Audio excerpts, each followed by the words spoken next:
الحمد لله نحمده ونستعينه ونستغفره ونؤمن به ونتوكل عليه ونعوذ بالله من شرور أنفسنا ومن سيئات أعمالنا من يهده الله فلا مضل له ومن يضلل فلا هادي له ونشهد أن لا إله إلا الله وحده لا شريك له ونشهد أن سيدنا ومولانا محمدا عبده ورسوله صلى الله تعالى عليه وعلى آله وأصحابه وبارك وسلم أما بعد فأعوذ بالله من الشيطان الرجيم بسم الله الرحمن الرحيم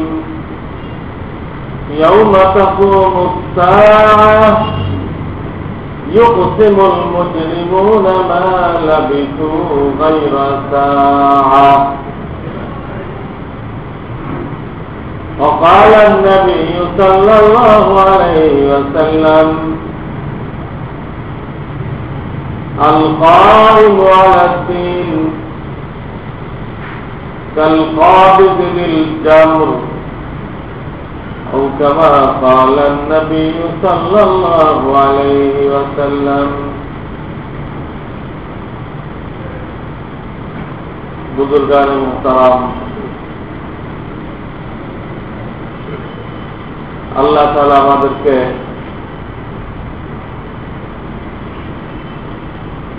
পৃথিবীর হায়াতের শেষের দিকে দুনিয়াতে পাঠিয়েছে। কোরআন হাদিসে পৃথিবীর একটা হায়াত বলা হচ্ছে, এটা কোনো স্থায়ী নয়। এই আসমান জমিন সূর্য চন্দ্র পাহাড় পর্বত নালা যা দেখতেছি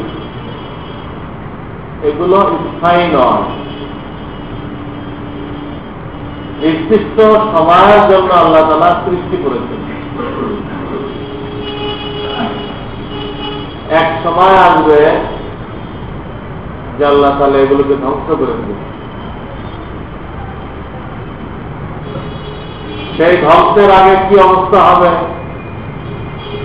এগুলো সব কোরআনের মধ্যে হাদিসের মধ্যে বিস্তারিত বলা হচ্ছে।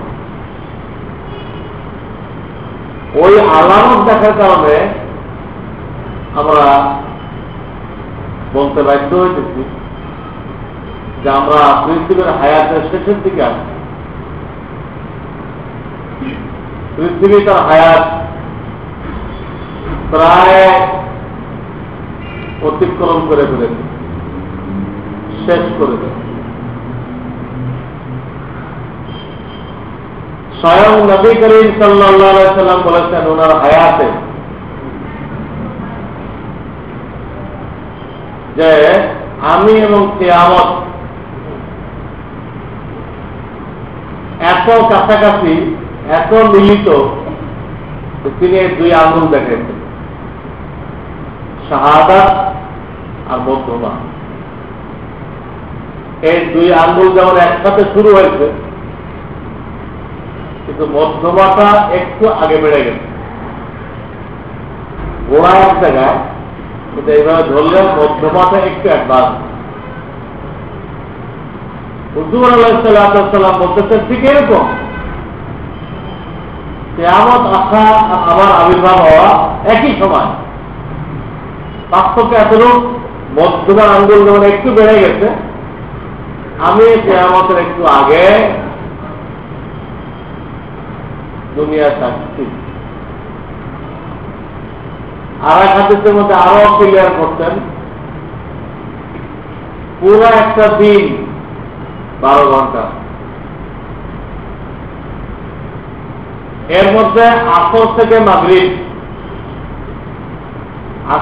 মাগরিব এই যে সময়টা আমার নবুয়ত প্রাপ্তি এবং তারপরে দুনিয়া টিকে থাকা, এটুকু সময় 12 ঘন্টার মধ্যে আসরের টাইম কতটুকু? 1.5 থেকে ঊর্ধ্বে 2 ঘন্টা। 2 ঘন্টা। তো দুনিয়ার হায়াতকে ভাগ করলে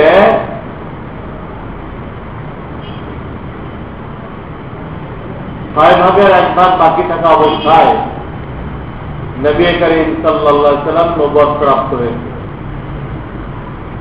ওই 1 ভাগ এই উম্মতের টাইম, এবার দুনিয়া শেষ, এটাও বলেন। এই কথাটাকে আরো বিভিন্ন ভাবে আল্লাহ রাসূল তুলে ধরছেন, যে একটা কাপড়কে তো ফিরতেছি, দোকানদারের ফিরে আপনি 2 গজ দিবেন, তো 2 গজ মাপ দিয়ে ছেড়ে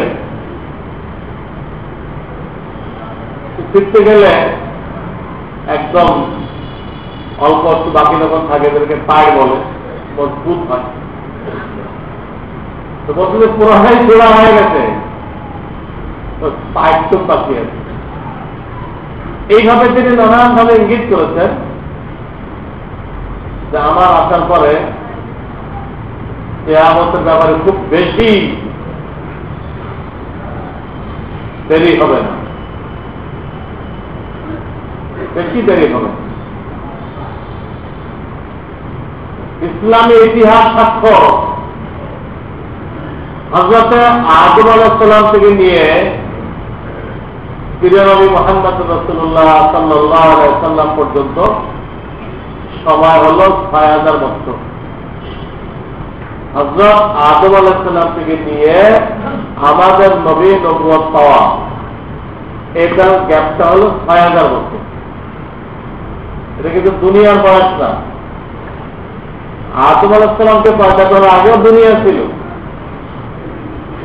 সেখানে আল্লাহ তাআলা আরেক জাতিকে সৃষ্টি করছিলেন। লাকাদ খালাকনাল জান্না মিন ক্বাবলিহি, কুরআন। আমি মানব জাতি পয়দা করার আগে জান নামে এক জাতিকে সৃষ্টি করেছিলাম। আমরা তাদেরকে জিন বললে চিনি। তারা যখন আল্লাহ নাফরমানি করলো, চরম সীমায় পৌঁছে গেল, তো তাদেরকে ধ্বংস করে আল্লাহ তাআলা এই আদম আলাইহিস সালামকে দুনিয়াতে নিয়ে আসলো। তখন তাদের 2-1জনকে বেঁচে গেছিল পাহাড়ের গুহায়, তার একজন হলো এই ইবলিস, ওই জাতির একজন। তো দুনিয়ার বয়স তো লম্বা ছিল। আদম আলাইহিস সালাম দুনিয়া আসলেন, সেখান থেকে আমাদের নবী পর্যন্ত সময় হলো 6000 বছর। তারপরে আরো কাছাকাছি 1500 বছর। কাজে 6-7 ভাগের 1 ভাগ যা ছিল দ্রুত শেষ হয়ে গেছে, সব তিনি বলে দিয়ে গেছে। তোমরা সতর্ক হও, যে কোনো সময় কিয়ামত কায়েম হয়ে যেতে পারে, তখন আর পড়াশোনার সুযোগ থাকবে না। বরং আর এক হাদিসে আছে, কিয়ামত কায়েম হওয়ার 120 বছর আগে পশ্চিম দিক দিয়ে সূর্য উঠবে। ওই রাত অনেক লম্বা হবে, 2-3 রাত্রের সমান। মানুষটা ঘুমাইতে ঘুমাইতে অস্থির হয়ে উঠবে, আলো থাকবে না, সূর্য গ্রহণ লাগলে যে অবস্থা উঠে উপর দিকে আসবে, আবার ফেরত যাবে। এই সূর্য ওঠার পরে আল্লাহ তাআলা তওবার দরজা বন্ধ করে দিবেন। লা ইয়ানফাউ নাফসুন ঈমানুহা লাম আমানা মিন ক্বাবল। এর পূর্বে যারা ইমান আনে নাই, এটা দেখার পরে ইমান আনলে কোনো কাজ হবে না। যারা আগের থেকে ইমানের উপর ছিল তাদেরটা নষ্ট করা হবে না, তাদেরটা ঠিক আছে। এখন নতুন করে কেউ ইমান আনবে বা তওবা করে ভালো হয়ে যাবে, ওই সুযোগ আর থাকবে না। রাত রকম হয়ে যেতে পারে, ফজর নামাজ পড়তে আসবে প্রত্যেক মসজিদের ইমাম, কোন সুরাই মনে করতে পারবে না। কোরআন শরীফ খুলবে, একটু দেখে নেওয়ার দেখে নেবে, খুলে দেখবে সাদা, কিচ্ছু লেখা নেই। এখন তো আমাদের তেলাওয়াত করার সময় হইতেছে না। হ্যাঁ, সারা জায়গায় সেই শয়তান, একটা বলা যাবে না, শয়তান বলতে আব্দুল রহমানের হালাত দেখার জন্য আমরা এক রাত বয়ে থাকতে পারি, খবরের কাগজ পড়ার জন্য সময় দিতে পারি, কোনো খেলা হলে সময় দিতে পারি, কিন্তু আল্লাহর কালাম পড়ার সময় দিতে পারছি না, এমন দুর্ভাগ্য। আর একদিন পড়তে চাইবো আমরা, কিন্তু নেই, না কলবের মধ্যে আছে না কোরআন শরীফ কথা আছে, না কলবের মধ্যে সূরা আছে, না কোরআন শরীফের পাতায় আছে। তখন কি হবে? সুযোগের সব ব্যবহার না করলে, যখন সুযোগ চলে যায় তখন আফসোস করলে লাভ নেই। কোরআন নাই উঠলো, উঠবে তো কিয়ামতের আগে, আপনি তার আগের কথা চিন্তা করেন। মানুষ বৃদ্ধ হয়ে গেলে চোখে ঠিক মতো দেখে না, তখন মনে খুব চায় কোরআন পড়ি, কিন্তু না উজু রাখতে পারে, না দৃষ্টি শক্তি কোরআনের অক্ষর দেখতে পারে। একসময় সব ঠিক ছিল, উজু থাকতো, চোখ ঠিক ছিল, তখন পড়া হয়নি। আর এক সময় বেরোইছে, কিন্তু পড়তে পারতেছে না, আফসোস করতে হবে। এই জন্য আল্লাহ রাসূল আগে আগে সাবধান করে দিয়ে গেছেন। আলামতকে এত গুরুত্ব দিয়ে কেন করছেন? এই আলামত কিয়ামত যখন বয়ান করতেন, একদিন ফজর এখন আরম্ভ করতেন বয়ান, কিয়ামতের আগে কি কি হবে উম্মতকে সাবধান করার জন্য। জোহরের আযান হয়ে গেছে, নামাজ পড়তে আবার শুরু করছে,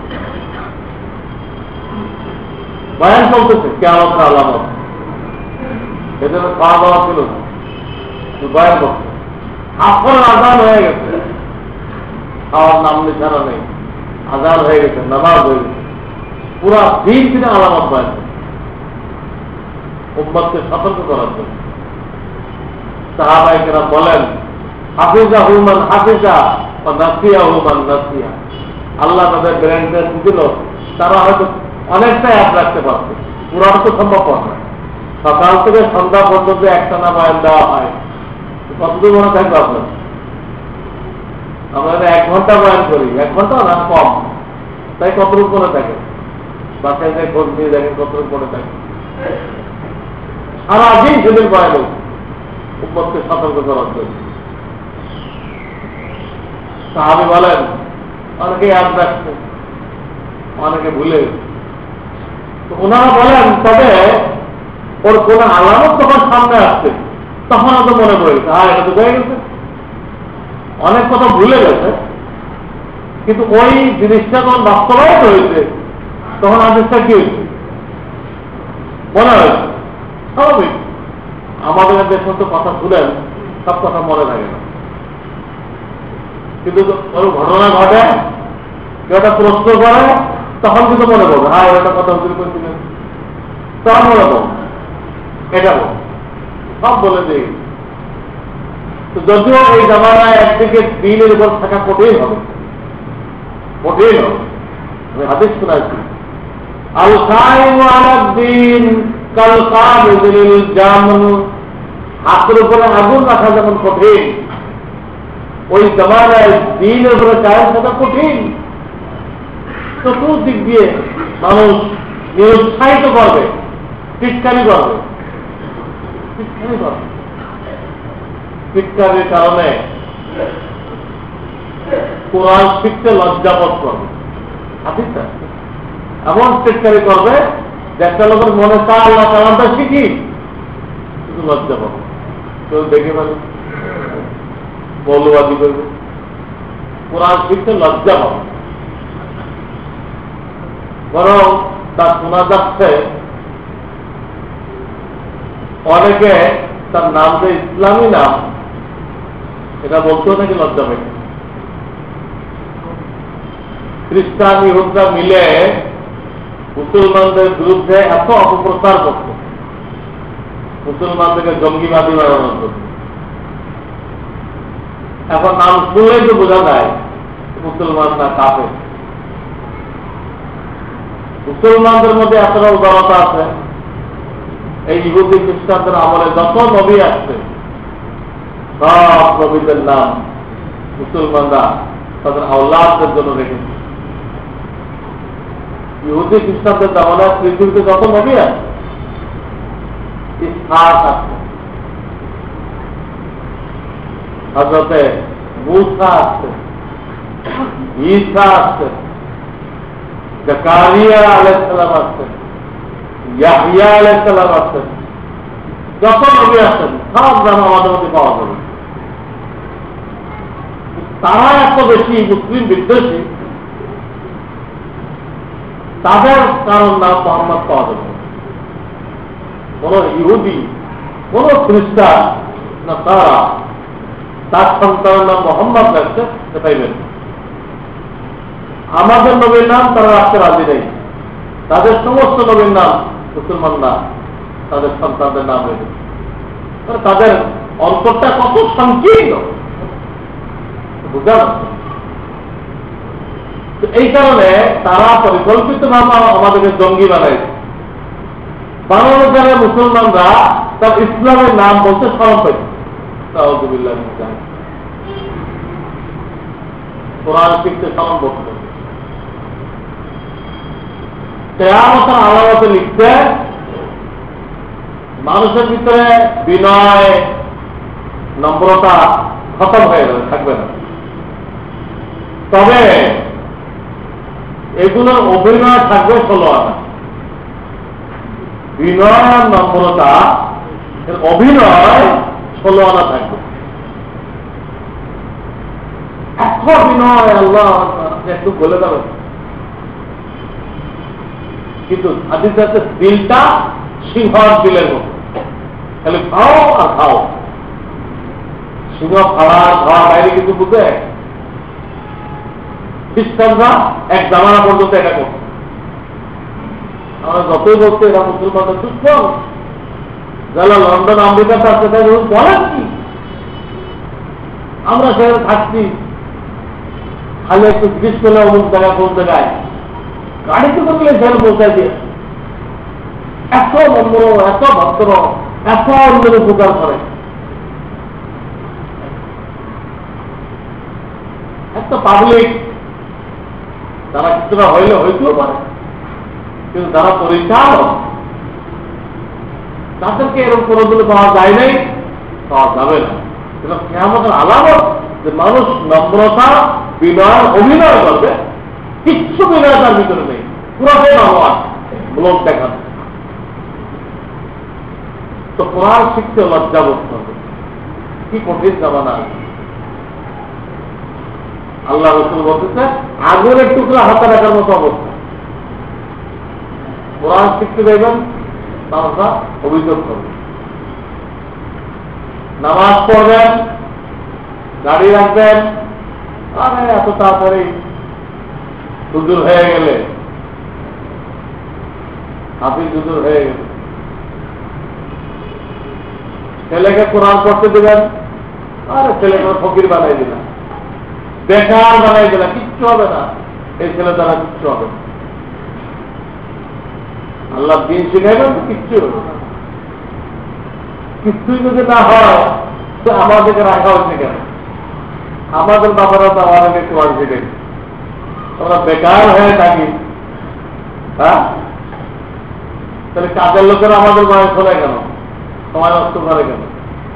হ্যাঁ, আপনারা বয়ান দেন না কয়জন চলে, আপনারা কাজেরটা শিখছেন, তারা এখানে বয়ান দেন। আমরা বয়ান কয়জনের চলে, আমরা বয়ান দেন, বোঝা যাবে এটা সম্পূর্ণ ইহুদিতে দেওয়া খবর। কোরআন শিখলে বেকার হয়ে যায়, ফকিরা বিদ্যা, আল্লাহ তো ফকিরা হয়ে গেছে, আর আল্লাহ দুশ্মনটা দামি হয়ে গেছে, তখন দেবাদ খারাপ ফেলে দিলেই হবে, এই কথা বলবে মানুষ। তারপরে মেয়ের বিয়ে দিবেন সুন্নত তরিকায়, সব মসজিদের লোকেরা সমালোচনা করবে। তোমার মেয়ের বিয়ে হলো না জানাজা হলো, রসুলের তরিকায় দিলে জানাজা হয়, আর গুনার লিস্ট বানায় সমস্ত গুনার কবিরাগুলো করতে পারলে ওটা হলো বিয়ে। গুনার লিস্ট বানায়,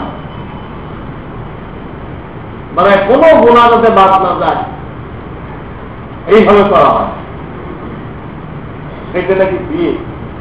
ওকে বিয়ে না, ওটা শয়তানদের অনুষ্ঠান, জাহান্নামের পরিবেশ। সেই বিয়েকে আল্লাহ তাআলা সুখ শান্তি দিবেন, আল্লাহ আওলাদ দিবেন না, তার ফাউন্ডেশন পুরো আল্লাহ নাফরমানি। যে কোনো নেক কাজ করতে যাবেন, এই একটা কোথা বাড়বে, এই কোথা বরদাস্ত করে যে টিকে থাকবে সেই জামানায়, তাদের জন্য আল্লাহ রাসূল অনেক ফজিলত বলেছেন। একটা ফজিলত বলেছেন, এইসব কথা শুনেও তারা দিনদারি থাকবে, আল্লাহ তাআলা তাদেরকে আগের জামানার 100 শহীদের সব দান করবেন। 100 সাহাবায়ে কেরাম 100 জন যদি শহীদ হয়ে যায়, আল্লাহ তাদেরকে মাকাম দান করবেন, পজিশন দান করবেন। এই ধরনের যারা কথা শোনার পরও যারা দিনদারি করে কায়েম থাকবে, আল্লাহ তাদেরকে ওই পরিমাণ সওয়াব দান করবেন। কষ্ট আছে, সব আছে, খালি একতরফা কষ্ট না। আর এক হাদিসে আল্লাহ রাসূল সাল্লাল্লাহু আলাইহি ওয়াসাল্লাম বলেন যে আমার হায়াতে যারা হিজরত করে মদিনায় আসছে, বিভিন্ন দেশের লোক মুসলমান হয়েছে, সেই দেশে থেকে নামাজ পড়া রোজা রাখা সম্ভবপর না, তারা হিজরত করে আমার কাছে চলে আসছে মদিনায়। শেষ জামানায় যারা আমার সুন্নত লোক থাকবে, তারা আমার হায়াতে কাফেরদের দেশ থেকে হিজরত করে মদিনা আসলে যে সওয়াব পাইতো, ওই সওয়াব পাবে। এই ধরনের ঠিক বলেছেন তিনি। কষ্ট হবে ঠিক, সব অনেক বেশি, সব অনেক বেশি। সেই জামানা আমরা আসছি, ওরা হাদিস দ্বারা বুঝতে পারছি ঠিক কিন্তু হায়াত শেষ, অল্প কিছু আছে। তো আল্লাহ রাসূল সাল্লাল্লাহু আলাইহি ওয়াসাল্লাম 3 ধরনের আলামত বলে গেছেন, 3 ধরনের। কিয়ামতের একদম নিকটতম আলামত, মধ্যবর্তী আলামত, দূরবর্তী আলামত, 3 প্রকার আলামত বলে গেছে। তো দূরবর্তী আলামত হলে এই স্বয়ং নবী সাল্লাল্লাহু আলাইহি ওয়াসাল্লামের দুনিয়াতে আবির্ভাব, এটা কিয়ামতের আলামত। উনি যখন এসে গেছেন, দুনিয়ার বেশি লাস্টিং করবেন। তারপরে নিকটবর্তী আর একটা আলামত, এই পৃথিবী এই চাঁদ দ্বিখণ্ডিত হবে, চাঁদ দ্বিখণ্ডিত হবে। এটা রাসূলের হায়াতে হয়ে গেছে, এবং এই ঘটনার উপর আল্লাহ তাআলা কোরআন শরীফের সূরা নাযিল করেছেন। সূরা আর রহমানের আগের সূরা কোরআন নাযিল করে দিচ্ছে। ওটা হচ্ছে আমাদের দূরবর্তী আলামত। ওইরকম জাজিরাতুল আরব, আরব দেশ থেকে আগুন উঠবে, ওটা আগের জামানায় হয়ে গেছে। এইগুলো হলো দূরবর্তী আলামত। আর কিছু আছে একদম নিকটবর্তী আলামত। সেটা কি? সারা দুনিয়াতে খ্রিস্টানদের প্রভুত্ব কায়েম হবে, রাজত্ব, খ্রিস্টানদের রাজত্ব কায়েম হবে। তারা এমন একটা নেশার মধ্যে পড়বে, সারা দুনিয়া জয় করা, ইসলাম যেরকম শুরু করতে। হিটলার তার কামিয়াব হয় নাই, কিন্তু একসময় খ্রিস্টানরা কামিয়াব হবে। সব দেশের উপর তারা কবজা করে ফেলবে। হবে হবে অবস্থা দখল করে শান্তিতে থাকবে তা বলা হয় নাই। সব জায়গায় মুসলমানরা ওদের সাথে কি করবে? জেহাদ করতে থাকবে। যা থাকবে তারা বসে থাকবে না, জেহাদ চালে। সেই মজলুম মুসলমানদেরকে খ্রিস্টানদের জুলুম থেকে বাঁচানোর জন্য,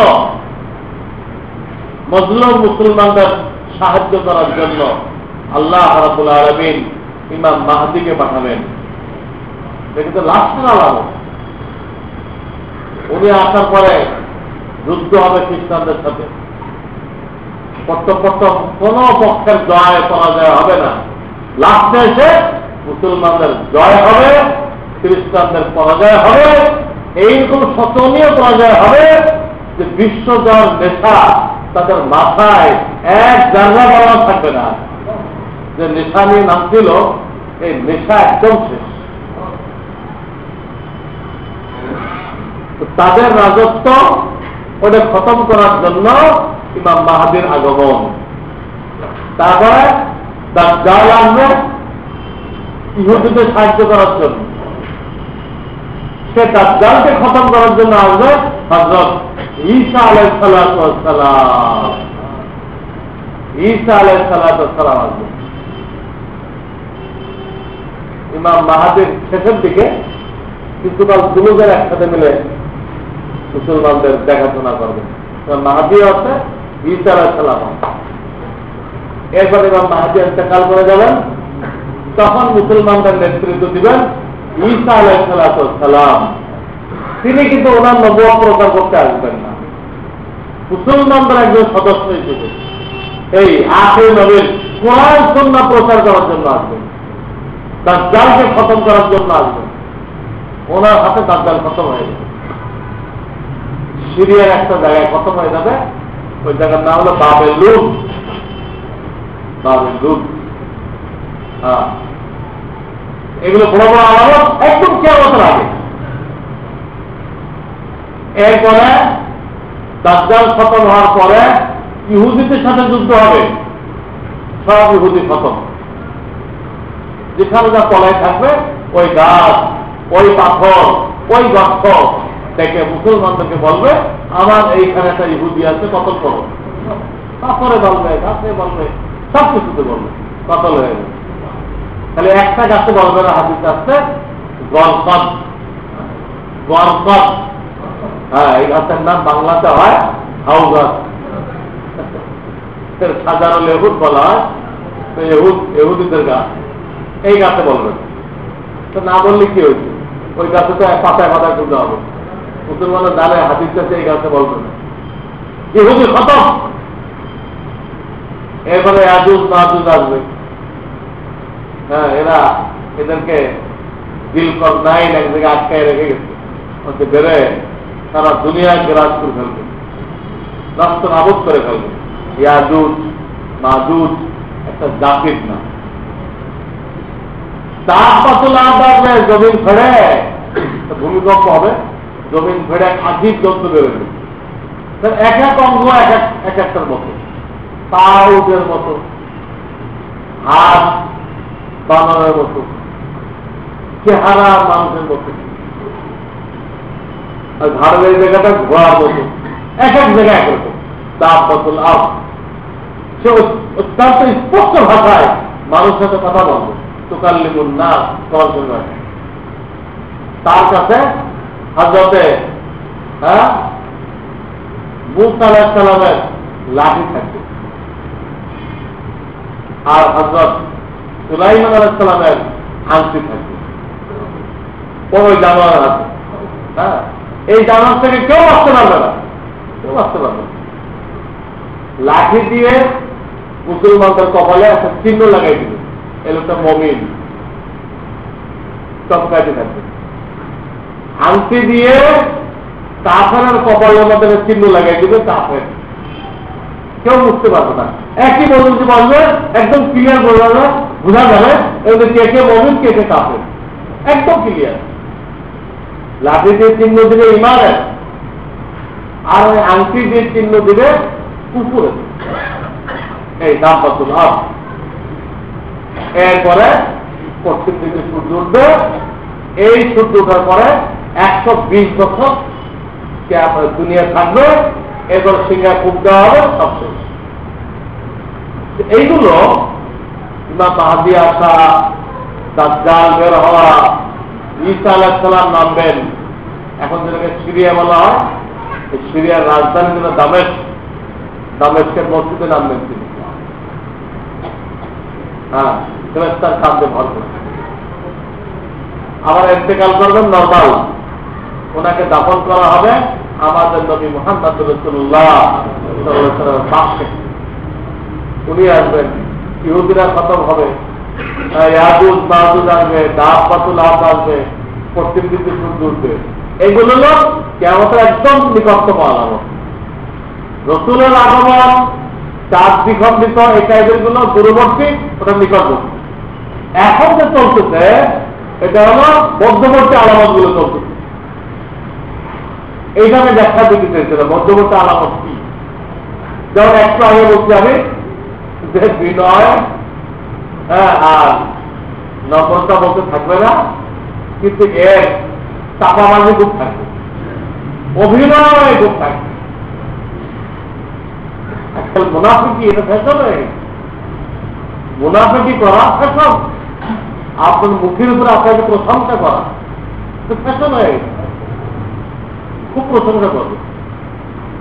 আপনি একটা কথা বললেন, আপনার কথাটা এত ভালো লাগছে আমার কাছে বলানো, কিছু ভালো লাগে নাকি আপনাকে তার ভক্ত বানানোর জন্য, তার বাকি লোক বানানোর জন্য আপনার সাথে কথাবার্তা বললে আমি এত খুশি হইলাম।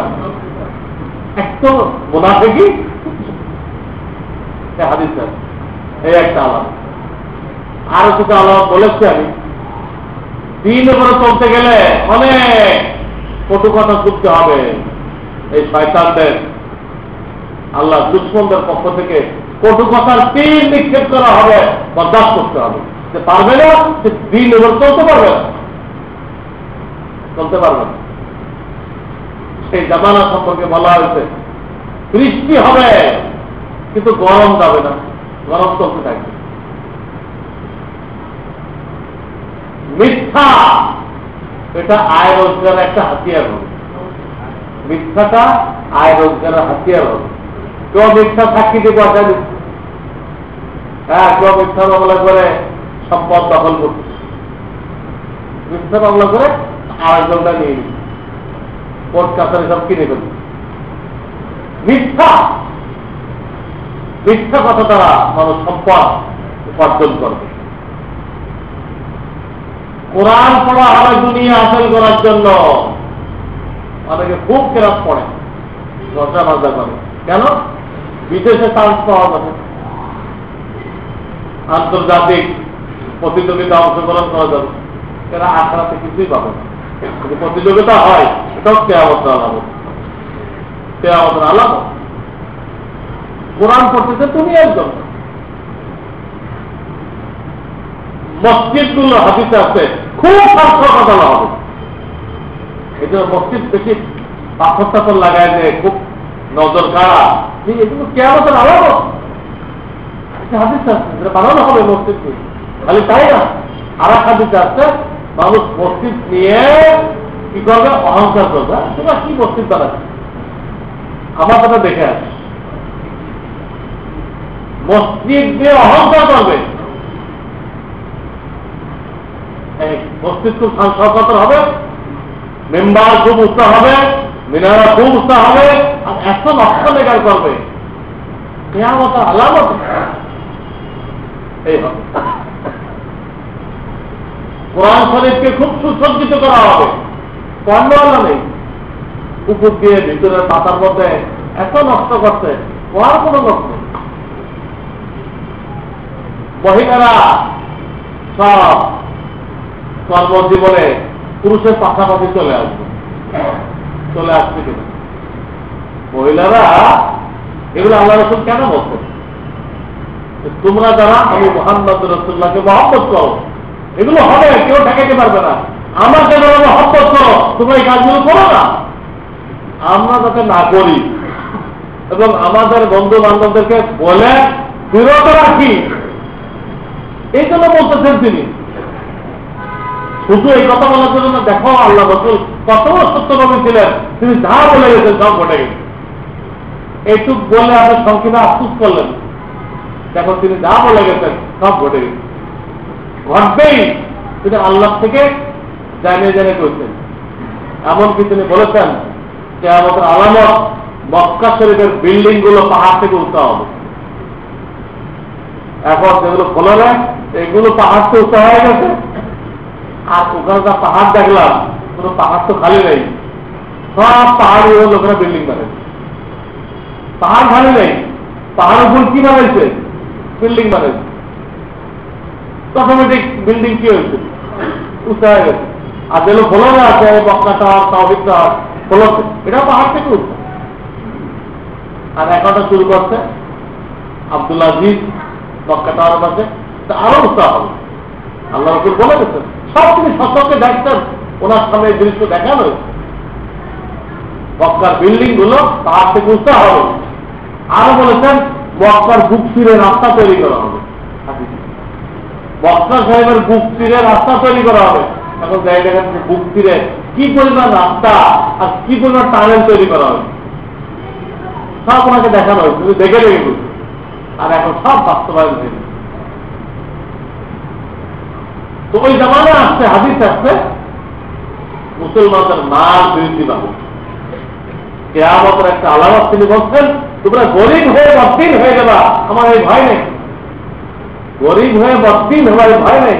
আমি তো ভয় পাচ্ছি পয়সার কারণে বদ্দিন হইবা, পয়সার কারণে বদ্দিন হইবা। পয়সা দিচ্ছে, পয়সা কোথায় খরচ করবে?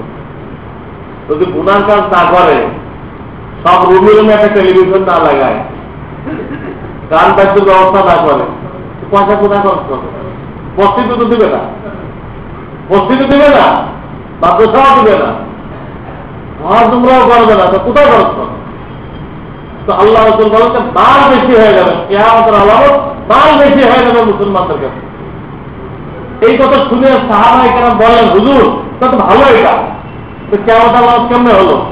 মাল বেশি হলে আমার রাখা নিজেকে চিন্তা থাকবে না, আমরা খুব বেশি বেশি চিন্তা কাজ করবো।